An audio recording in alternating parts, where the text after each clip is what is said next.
Ako si Samuel, 24 years old, nagpapabuking sa mga bakla.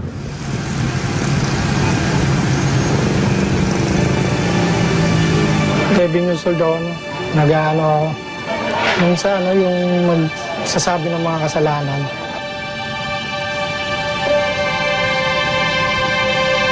Nangyari rin yung sa yung sa loob din ng simbahan, yung pinapasukan ng mga nagko-confess ng mga kasalanan.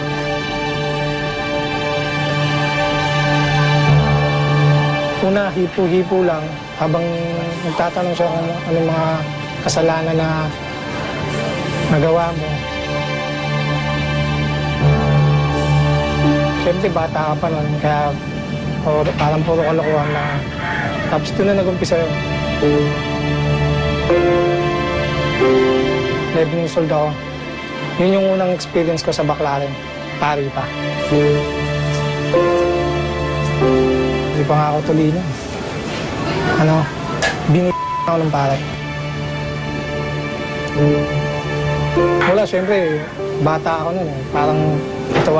Parang natutuwa lang rin ako. Akala ko, okay lang yun. Hindi ko naman alam na, parang hindi ko pa alam na malaswa yun. Siyempre, parang laro lang sa bata yun pag ganun eh. Hindi mo akalain na kung sino pa yung parang taong pagkakatiwalaan mo dahil nagtuturo ng aral ng Diyos. Yung pa yung unang gagawa sa'yo ng kasalanan mo.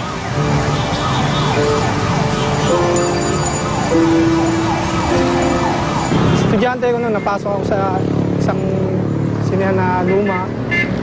Tapos nung pumasok ako doon, hindi ko akalain na yung mga tao doon, ganun yung mga ginagawa, nagkahanap ng lalaki, yung mga pumapasok sa bakla.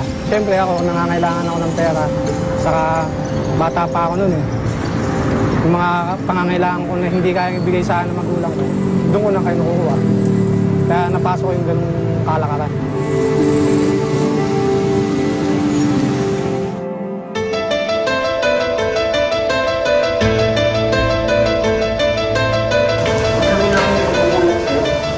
Hindi ko akalain na may mga buking-buking na nangyayari. Doon ako nag-umpisa. 16 years old ako noon. Parang ako sa pamilya ko eh. Pariwara ako eh. Kaya siguro napasok ko yung ganung trabaho.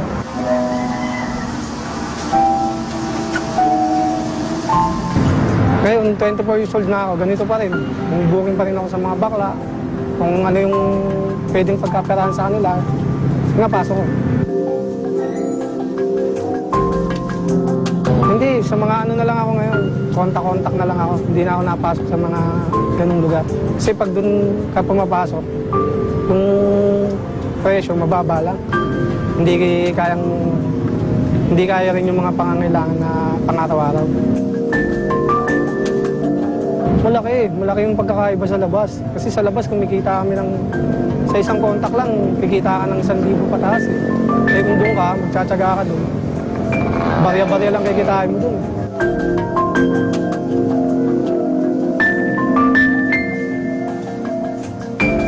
Marami kong kakaibang kliyente. Maraming mga hindi ka panipaniwala na sila pa yung gagawa ng hindi maganda. Actually, nakadalawang pari na nga ako eh. Na mga naging kliyente na naghahanap ng mga lalaki, mga nagpapabuking. Nakadalawang pari na ako.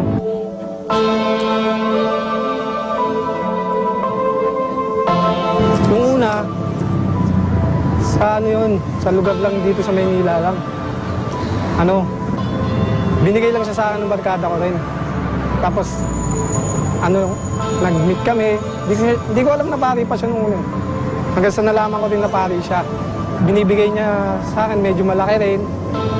Tapos, minsan, may mga binibigay siya ng mga noodles, mga detergent, mga sabong pampaligo. Tapos minsan, parang nag-trip siya. Gusto niya na makapanood ng live sex. Kumuha kami ng babae. Pinagsabong niya kami ng babae sa harap niya. Nanonood lang siya. Yung pari na yun. Tapos nung medyo naglaylo na ako doon sa Maynila, meron akong barkada na naman, may pinakilala na naman sa akin. Ito yung pinakamalupit. Balasubas talaga tong ano na to. Hindi ko alam na pare ito eh. Nung una kaming nagka-text nito, text-text, mga siguro mga 1 week, text-text muna kami.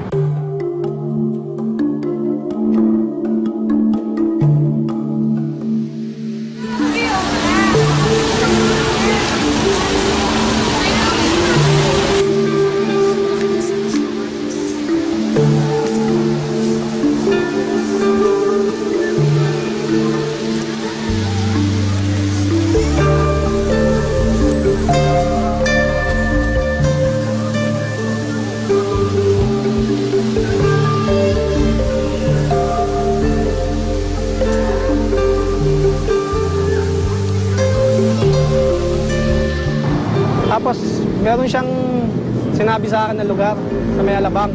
Doon daw kami magkita sa May Alabang simbahan. Pagpunta ko doon, gabi. Siguro mga alas 7, may misa pa nga eh.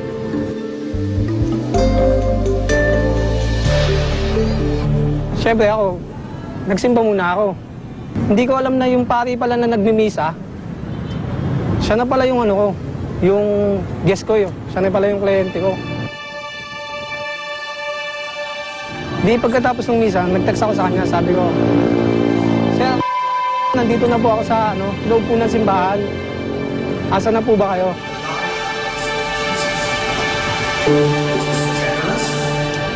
Nung sinabi niya sa akin na sandali lang, may ginagawa pa siya, sabi ko, sige po, gaantay na lang po ako dito sa loob ng simbahan.